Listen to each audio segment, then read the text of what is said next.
क्या आपको ये जानकर हैरानी होगी कि लोग ऐसी बहुत सारी बातों को मानते हैं जो कि असल में जरा भी सच नहीं है? नहीं होगी। मुझे यही लगता था कि आज की आधुनिक दुनिया में बहुत सारी जटिल और भाग दौड़ वाली चीजें हो चुकी हैं। जी हाँ, जहाँ हर किसी को कहीं ना कहीं पहुंचना होता है, कोई ना कोई काम निपटाना होता है या पेट भरने के लिए पैसे कमाने हैं। सो ज्यादातर लोगों के पास इतना टाइम ही नहीं है कि वे किसी भी फैक्ट को गूगल पर वेरीफाई करें कि वो सच है या नहीं। तो तैयार हो जाइए, आज की आपकी दुनिया हिलने वाली है, क्योंकि शायद मैं किसी ऐसे फैक्ट को झूठा बताने वाला हूँ जिस पर आप पक्का यकीन करते होंगे।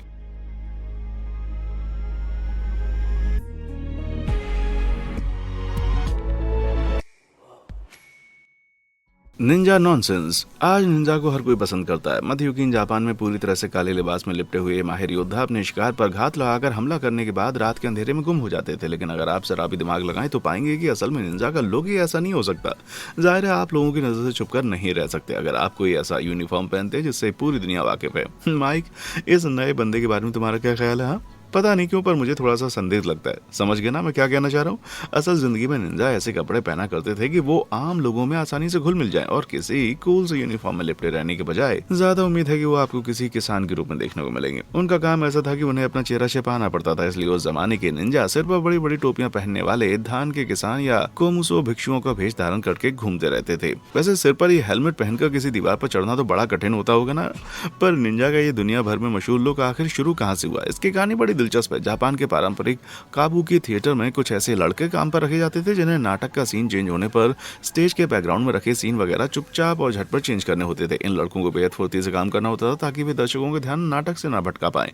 इसलिए वे एक खास पोशाक पहनते थे जिसमें काले पैजामे और मुंह पर एक काला नकाब हुआ करता था। समय के साथ ऑडियंस काले कपड़े वाले लड़कों को देखने के इतने आदी हो गए कि अब कोई इस पोशाक में लिपटे हुए लोगों की तरफ ध्यान ही नहीं देता। कहानी के माने तो 1600 के दशक में एक डायरेक्टर के दिमाग में बेहद कमाल का आइडिया आया और उसने बैकग्राउंड चेंज करने वाले एक लड़के को नाटक के बीचों बीच चाकू निकालकर एक इंपॉर्टेंट कैरेक्टर का कत्ल करने का काम दे दिया। अगर ये कहानी सच है तो ये नाटक उस जमाने के हिसाब से वाकई बहुत ही ज्यादा धूम मचाने वाला रहा होगा। पता नहीं ये कहानी सच है या झूठ, पर इस तरह के काले कपड़ों में लिपटे लोगों को दर्शक फुर्ती और बिना नजरों में आए हरकत करने जैसे गुणों से जोड़कर देखने लगे और इसी से निंजा के इस ड्रेस की शुरुआत हुई। अगर मैं भी अचानक से अपने किसी दर्शक का कत्ल कर दूं तो क्या पता भविष्य में निंजा मेरी तरह कपड़े पहनने लगे। देखिए, कहीं कोई आपके पीछे चाकू लेकर तो नहीं खड़ा? हाँ।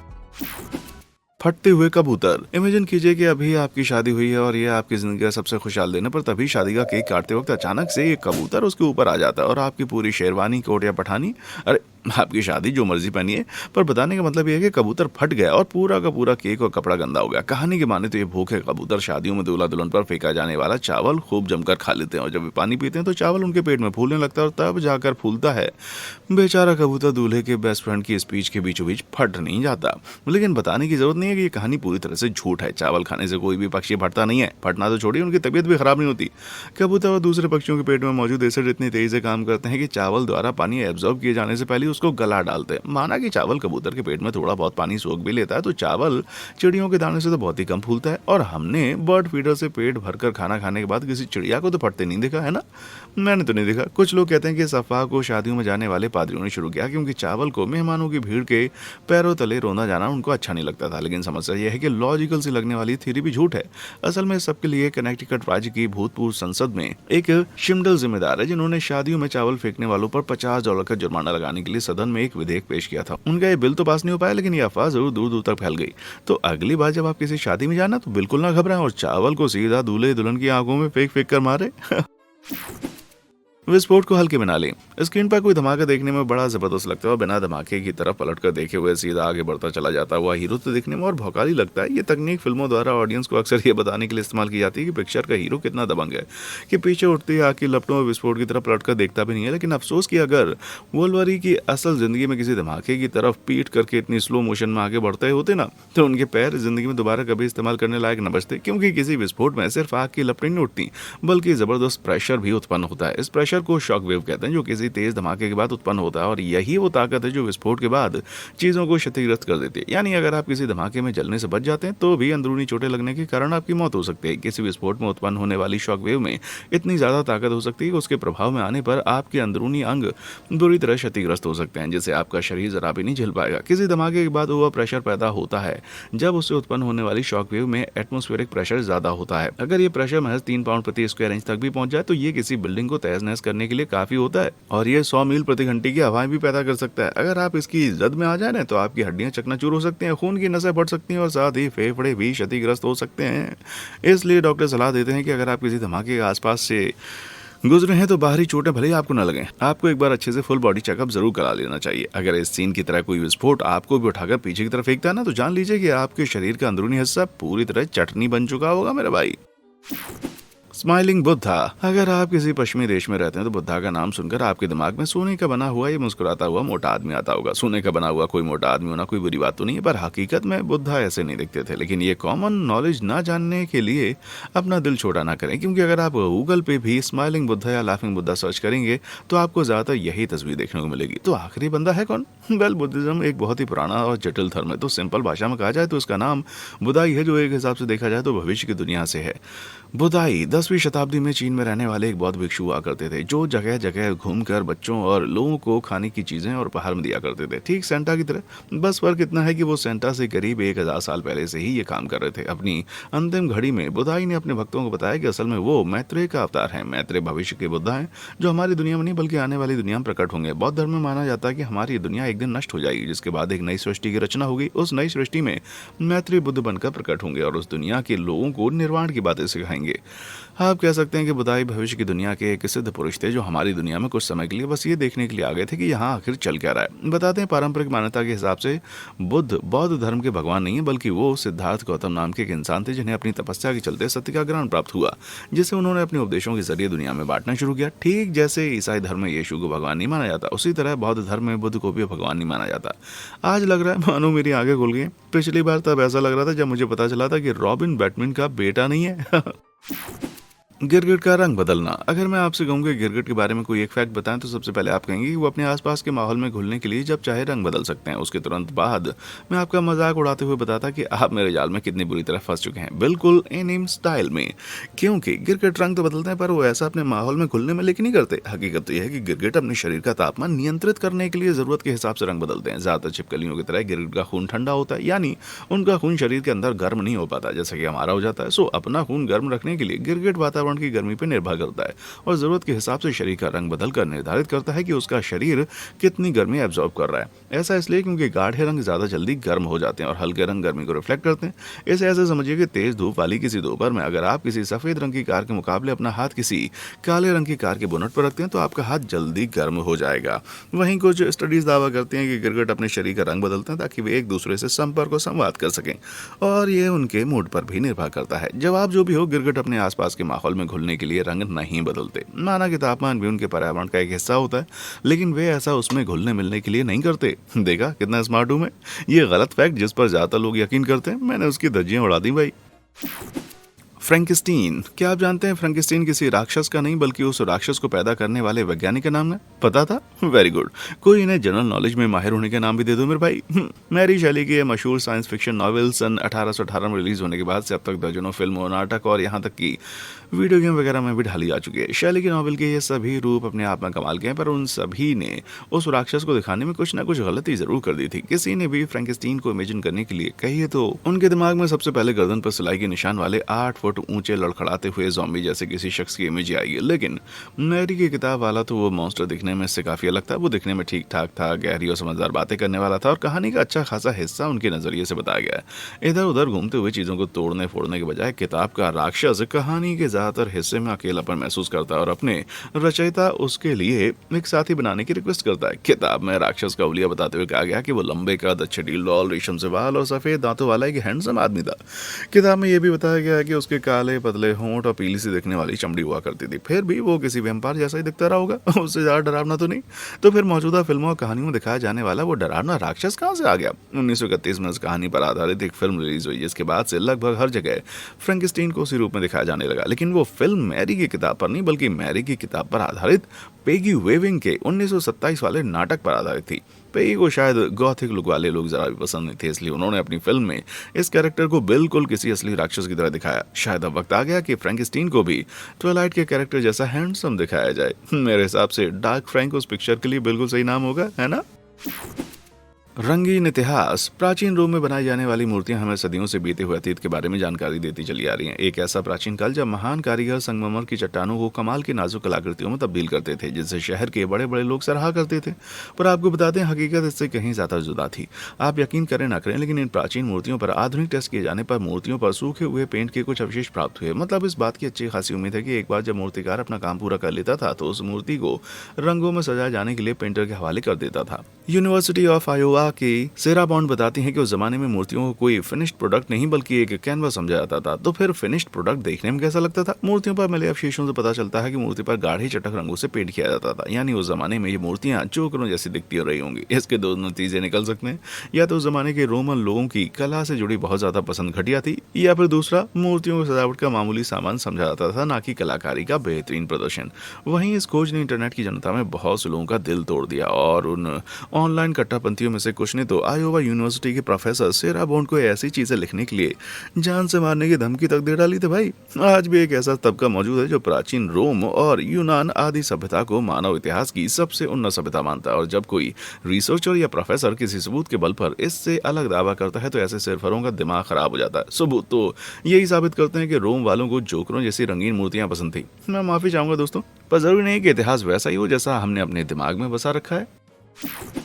खरगोश गाजर नहीं खाते। इमेजिन कीजिए, आप एक छोटे से बच्चे हैं जो अपने माँ बाप के साथ पेट शॉप से अभी अभी एक प्यारा सा खरगोश खरीद कर लौटे हैं, जिसे आप अपनी जिंदगी भर अपने साथ ही रखने वाले हैं। आप घर पहुंचते ही झट से एक गाजर निकालकर खरगोश के मुंह में लगा देते हैं, पर वो तो असल में उसको खा ही नहीं रहा और ना ही उसकी तरफ जरा भी ध्यान दे रहा है। यानी असलियत में खरगोश बड़े बोरिंग होते हैं ना। लेकिन वो गाजर क्यों नहीं खा रहा? खरगोश तो गाजर बहुत पसंद करते हैं ना। जी नहीं, उन्हें गाजर नापसंद तो नहीं है, पर वो हरी पत्तियों और कद्दू जैसी सब्जियां खाना ज्यादा पसंद करते हैं, क्योंकि गाजर बहुत ही सख्त होती है और खरगोश जैसे नाजुक जानवर तो उसे चबाने में बड़ी दिक्कत होती है। बहुत से पेट शॉप वाले खरगोश खरीदने वालों को सलाह भी देते हैं कि बेचारे जानवर को सिर्फ गाजर मत खिलाइएगा, वरना कुपोषण से उसकी मौत हो जाएगी। ये सबका दोष बग्स बनी को जाता है, क्योंकि अपने कार्टून शो के दौरान ये खरगोश दौड़ते भागते कभी भी गाजर निकालकर खाने लगता था, जिससे लोगों में गलतफहमी फैल गई कि ये उनका पसंदीदा खाना होता है। अगर ऐसा होता तो फिर बस बग्स बनी गाजर इतनी चाव से क्यों खा लेता? हाँ, असल में कार्टून के निर्माता क्लार्क गैबल की एक पुरानी film it happened a Friday night की तरफ इशारा कर रहे हैं, जिसमें पिक्चर का हीरो कोई भी बेवकूफी करते वक्त गाजर निकालते समय खा लेता था। रिलीज के वक्त फिल्म की कहानी अच्छी खासी चली थी, लेकिन ये बग्स बनी की कामयाबी के मुकाबले कुछ भी नहीं है। और आज दुनिया भर में मशहूर इस कार्टून को देखने वाले जानते नहीं है कि इसमें उस पिक्चर की तरफ इशारा किया गया है। साथ ही आपको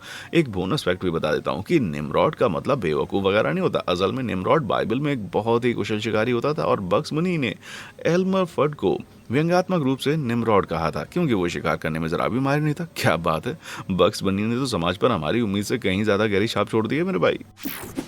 सफेद झूठ। पहले ही सॉरी बोल देता हूँ, क्योंकि मैं कुछ ऐसा कहना चाह रहा हूँ जिसे सुनकर बहुत सारे लोगों का दिल टूट जाएगा। जरूरी नहीं है कि माँ को सब कुछ पता हो, माफ कीजिएगा, पर ये पूरी तरह सच है। गाजर खाने से आपकी आंखों की रोशनी तेज नहीं होती और माना कि इससे बड़े स्वादिष्ट होते हैं, पर रोजाना उन्हें खाने से डॉक्टर दूर नहीं भागने वाला। हाँ, आप सेफ फिकर डॉक्टर को मारने ना लगे। मॉम लोगों की एक बात सच है कि रोजाना दूध पीने से आपकी हड्डियां मजबूत होती हैं। जाहिर है कि हड्डी में कैल्शियम होता है, दूध में भी कैल्शियम होता है, सो लॉजिक साफ है ना? जी नहीं, आपको गलत कहने के लिए माफी चाहूंगा, लेकिन हड्डियों की सेहत और दूध पीने की आदत के बीच में कोई संबंध नहीं है। हार्वर्ड यूनिवर्सिटी द्वारा की गई एक स्टडी में 72,000 औरतों को करीब 20 साल तक लगातार मॉनिटर किया गया और पाया गया कि दूध पीने और हड्डियों की मजबूती में कोई सीधा संबंध है या नहीं। और तो ऐसा भी लग भी नहीं रहा था कि रोजाना दूध पीने वाली औरतों को हड्डियों के फ्रैक्चर या ऑस्टियोपोरोसिस जैसी हड्डियों की कोई बीमारी नहीं होती। वहीं नेशनल लाइब्रेरी ऑफ मेडिसिन में छपी एक दूसरी स्टडी की माने तो 96,000 आदमियों को लंबे समय तक मॉनिटर करने पर पाया गया कि किशोरावस्था में ज्यादा दूध पीने वाले आदमियों को बोन फ्रैक्चर होने का ज्यादा खतरा रहता है। तो फिर इस गलत दावे की शुरुआत कहां से हुई? जानकर हैरानी होगी कि इसके पीछे बड़ी बड़ी डेयरी कंपनी का हाथ है। उस समय की बात है जब स्कूल में बच्चों की सेहत अच्छी करने के लिए खाने पीने की पौष्टिक चीजें बांटी जाती थी और इस स्कीम पर होने वाले खर्च को नेशनल डेयरी काउंसिल उठाता था। अब तो भरोसा नहीं हो रहा कि भैया जिंदगी में कौन सी बात सच है और कौन सी बात झूठ। 100% झूठ। अगर आप अपने मस्तिष्क का 100% पोटेंशियल इस्तेमाल कर पाते तो आप क्या करते? हाँ, स्टॉक मार्केट में पैसा लगाते, कैंसर का कोई इलाज ढूंढते। तो भैया मैं तो अपने बचपन में वापस जाकर पोकेमॉन सिल्वर खेलता और स्टाइलिंग टाइल्स वाली उस पजल को कुछ भी करके सॉल्व करता। क्या आज तक कोई इसे सॉल्व कर पाए? अगर आप नहीं समझ पा रहे कि मैं क्या कहना चाह रहा हूँ तो बता दूं कि एक बहुत ही आम धारणा है कि हम इंसान अपने दिमाग का सिर्फ 10% पावर इस्तेमाल करते हैं। शायद आपने जो कहानी सुनी उसमें ये आंकड़ा 20 या 5% भी हो सकता है। 2014 में रिलीज हुई फिल्म लूसी में स्कारलेट जॉनसन धीरे धीरे अपने दिमाग की 100% पावर इस्तेमाल करने लगते हैं, जिससे उन्हें कमाल की ताकतें मिल जाती हैं। जब ये मूवी ही इस दावे का सबसे पक्का सबूत हो तो आपको ये सुनकर हैरानी नहीं होनी चाहिए कि ये दावा पूरी तरह से गलत है। ये सच है कि किसी भी एक समय पर हम इंसान अपने दिमाग का 100% हिस्सा यूज नहीं करते, लेकिन ऐसा इसलिए क्योंकि अलग अलग कामों में दिमाग के अलग अलग हिस्से यूज होते हैं। उदाहरण के लिए सेरेबेलम आपके हिलने डुलने की क्षमता और बैलेंस को कंट्रोल करता है। ब्रोकेज एरिया बोलने में काम आती है। वहीं मेडुला आपके ब्लड प्रेशर और सांस को कंट्रोल करता है। इंसानी मस्तिष्क एक बहुत ही जटिल अंग होता है जिसके अलग अलग पुर्जे अलग अलग काम करते हैं, इसलिए जाहिर है कोई इंसान सारा का सारा दिमाग एक ही बार में यूज नहीं करता। ये कहना कि इंसान अपने दिमाग का सिर्फ 10% हिस्सा यूज कर पाते हैं वैसा ही है जैसा ये कहना कि किसी ट्रैफिक लाइट की सिर्फ 1/3 लाइट ही जलती है। अगर ट्रैफिक लाइट की सारी लाइटें एक साथ जल जाएं तो समझो कुछ गड़बड़ है। उसी तरह का सारा मस्तिष्क एक साथ सक्रिय हो जाए तो समझो उसमें भी कुछ गड़बड़ है। हकीकत में इंसान अपना पूरा दिमाग सक्रिय करने की सबसे नजदीक तक पहुंचते हैं जब उन्हें मिर्गी का दौरा पड़ता है, जहां इलेक्ट्रिकल सिग्नल के एक साथ बढ़ जाने के कारण मस्तिष्क उत्तेजित हो जाता है। यानी अगर लूसी मूवी में हकीकत दिखाई होती तो पिक्चर शुरू होने से कुछ देर बाद ही खत्म हो जाती मेरे भाई।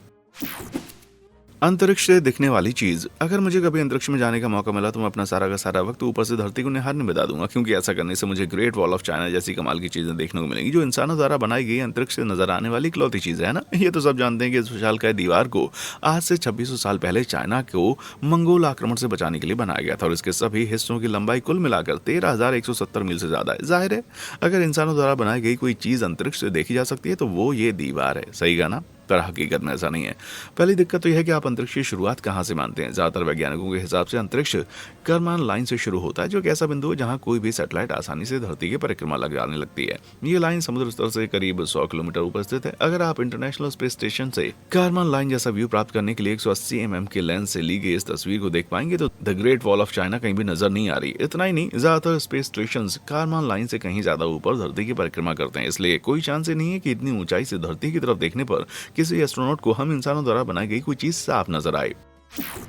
हमारे पेट में मकड़ी। जब भी घर में मुझे कोई मकड़ी नजर आती है तो मैं जो भी काम कर रहा होता हूँ उसे छोड़कर मकड़ी को एक ग्लास में बंद कर देता हूँ और उसे सही सलामत बाहर छोड़कर आता हूँ। हाँ, पहले उसे कागज के थैले में भरकर अच्छे से परेशान करने के बाद मकड़ियों को तो छूने से डर लगता है भाई, तो सोचिए उन्हें निगल जाने का ख्याल कितना डरावना होगा। बहुत से लोगों का मानना है कि हम इंसान सोते वक्त हर साल करीब 4 से 8 मकड़ियां निगल जाते हैं, या कुछ के मुताबिक पूरी जिंदगी में 20 मकड़ियां। दोनों में से कोई भी आंकड़ा सही हो, पर खाने के लिहाज से इतनी मकड़ियां बहुत ज्यादा है। 8 मकड़ियां आंकड़ा लेकर चले तो धरती पर मौजूद 800 करोड़ लोगों के हिसाब से हम इंसान हर साल करीब 6,400 करोड़ मकड़ियां निकल जाते हैं। इतनी सारी मकड़ियों को एक साथ देखकर भले ही आपका दम निकल जाए मेरे भाई, लेकिन हमारी इस सालाना खुराक से मकड़ियों को कोई खास नुकसान नहीं होने वाला, क्योंकि धरती पर उनकी तादाद लाखों करोड़ों में है।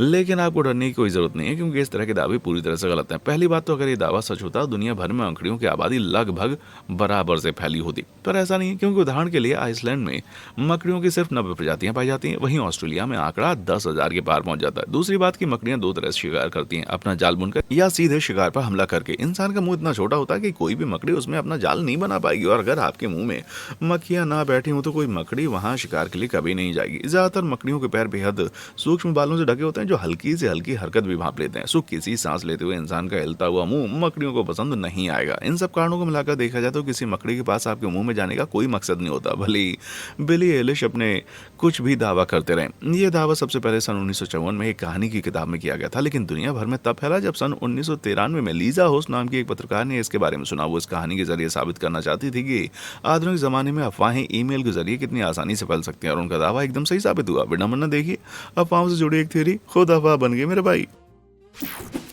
सिक्का नहीं गोली समझो। अगर आप शहर में रहते हैं तो किसी न किसी ने आपको ये राय जरूर दी होगी कि किसी ऊंची बिल्डिंग के नीचे चलते वक्त ध्यान जरूर दें कि ऊपर से कोई सिक्का वगैरह फेंक कर आपको ना मार दे। साइज में बेहद छोटा होने के बावजूद धरती की तरफ दड़दड़ाते हुए गिरने वाला सिक्का किसी गोली जैसा होता है, क्योंकि ग्रेविटी फोर्स नीचे आते आते इतना तेज हो जाती है कि वह आपके सिर से टकराने पर उसे आसानी से फोड़ सकता है। ये सुनकर मुझे कुछ दिनों तक शहर से डर लगता रहा, पर बाद में पता चला कि ये महज एक अफवाह से ज्यादा कुछ भी नहीं है। अगर आप किसी सिक्के को एम्पायर स्टेट बिल्डिंग से भी फेंकते हैं तो शेप में चपटा और हवा के रेजिस्टेंस के कारण सिक्का बहुत ज्यादा रफ्तार नहीं पकड़ पाएगा। हाँ, उस पर ग्रेविटी जरूर काम करेगी जो थ्योरी के हिसाब से उसे किसी गोली जैसी तेज रफ्तार दे सकती है। लेकिन सर तब जब न्यूयॉर्क शहर को हवा निकाल कर एक वैक्यूम बना दिया जाए, हवा को रेजिस्टेंस गिरते हुए सिक्के को धीमा कर देता है जब तक कि वो टर्मिनल वेलोसिटी पर ना पहुंच जाए। यानी सिक्का 12 मील प्रति घंटे की रफ्तार से ज्यादा तेज नहीं कर सकता। इस रफ्तार से गिरने वाला सिक्का जब आपके सिर से टकराएगा तो आपको बस चोट लगेगी, मानो आप सिर के बल जमीन से टकरा गए हो, आपका सिर नहीं फटेगा मेरे भाई। हमारी इंद्रियां। टेस्ट, टच, नजर, गंध और आवाज, ये ऐसे 5 नाम हैं जिनसे हर कोई वाकिफ है। ये 5 दोस्त इंद्रियां हैं जिनकी मदद से हम इंसान अपने इर्द गिर्द की दुनिया का अनुभव करते हैं। यानी हम इंसानों में सिर्फ 5 इंद्रियां होती हैं, राइट? जी नहीं, ये हमारे शरीर में मौजूद सारी इंद्रियां नहीं, बल्कि उसमें सबसे मशहूर वाली हैं। इसको ऐसे समझिए कि एवेंजर्स की टीम में सिर्फ captain America, iron man, Hulk और स्पाइडरमैन ही सबसे ज्यादा नजर आते हैं, जबकि पूरी टीम इससे कहीं बड़ी है। इसी तरह हम इंसानों के शरीर में कुल इंद्रियां हैं, ये बताने के लिए हमें सबसे पहले इंद्रियों की परिभाषा बतानी होगी। इंद्रियां ऐसी कोशिकाओं का समूह होता है जो बाहरी उत्तेजनाओं को प्राप्त करके शरीर में उचित रिस्पॉन्स पैदा करती हैं। इस परिभाषा के हिसाब से अपना बैलेंस बनाए रखने की हमारी क्षमता को भी एक इंद्रिय कहा जा सकता है, क्योंकि ऐसा करने के लिए शरीर को ऊबड़ खाबड़ या फ्लैट जमीन के हिसाब से रिस्पॉन्ड करना होगा। इसी तरह तापमान या दर्द महसूस करने की हमारी क्षमताएं भी इंद्रियां होती हैं। प्रोपायोरिसेप्शन या आंख बंद करने या पूरी तरह से अंधेरे में होने पर भी अपने खुद के हाथ, पैर और सिर को महसूस कर पाने की क्षमता भी हम इंसानों में पाए जाने वाली एक अनोखी सेंस है। इस हिसाब से हम इंसानों की सेंस का पारंपरिक 5 का आंकड़ा बढ़कर 9 तक पहुंच जाता है और कुछ न्यूरो साइंटिस्ट की माने तो इंसानों में कुल 53 इंद्रियां तक होती हैं। एक्सपर्ट दावा करते हैं कि भूख, प्यास और यहाँ तक कि समय बीतता हुआ महसूस कर पाने की हमारी क्षमता भी इंद्रियों की वजह से ही होती है। इसी तरह हमारी कुछ दूसरी इंद्रियां हैं जो हवा में मौजूद ड्रग्स के प्रति प्रतिक्रिया करना या अंदरूनी मांसपेशियों में तनाव महसूस कर पाना। वैसे इस दूसरी इंद्री को टच में भी शामिल किया जा सकता है और इसी तरह दूसरी कई इंद्रियों को भी पुरानी इंद्रियों में गिना जा सकता है। इसलिए इंद्रियों की सटीक संख्या बता पाना वाकई पछड़े वाला काम है। कुल मिलाकर बस इतना समझ लीजिए कि अगर आमतौर पर मानी जाने वाली 5 इंद्रियों को छोड़कर आप बाकी इंद्रियां बंद कर देंगे तो आप किसी आलू जैसे हो जाएंगे यानी समझ नहीं पाएंगे कि आपके इर्द गिर्द चल कर रहा है। मैं एवेंजर्स के अगले हीरो से मिलने के लिए बड़ा बेताब हूँ भाई, एक ऐसा नायक जो किसी भी चीज का एग्जैक्ट तापमान बता दे।